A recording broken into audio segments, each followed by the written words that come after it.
Okay, and this is the head from the 302 Ford V8 that you guys got in that we've been talking about. The customer took the head off of it, correct? Yep, took both heads off of it before we brought it in just to get a look at things, I think. Okay, well, let's go ahead and tear it apart, see what we got. All right.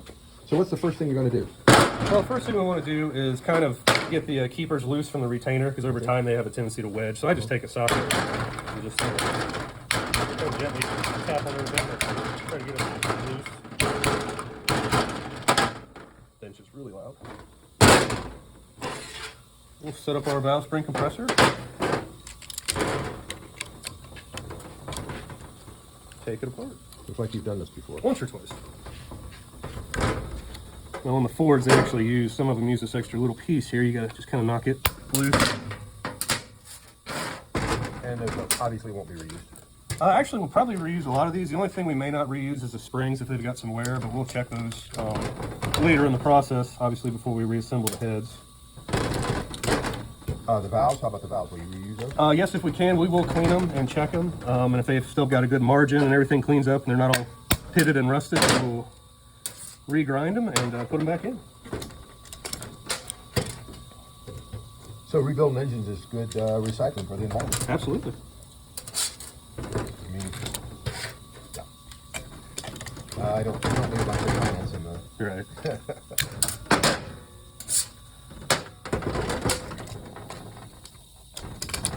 It's relative. We'll just leave it at that. There you go. It's all relative. This is not relative, but yeah.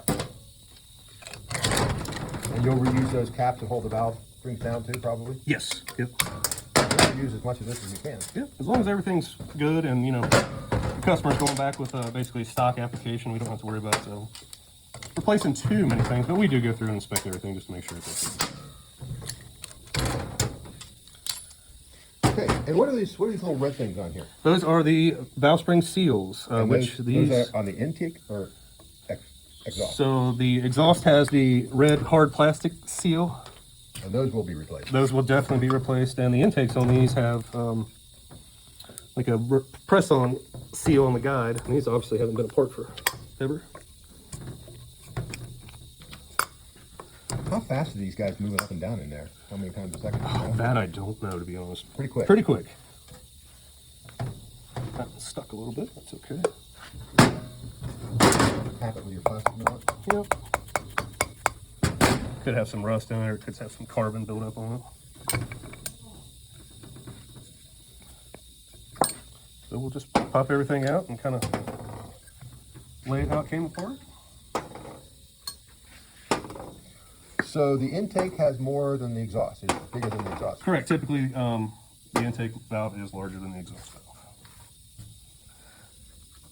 Okay, what's the next step? I need to pop these off.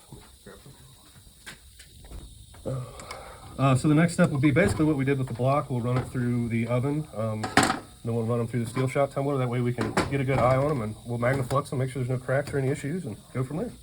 Okay, so is it ready to go into the... It is ready to go into the oven. Yep. Wow, that didn't take long. No, that's a pretty quick process. That looks normal? Yeah, it's all pretty normal, really.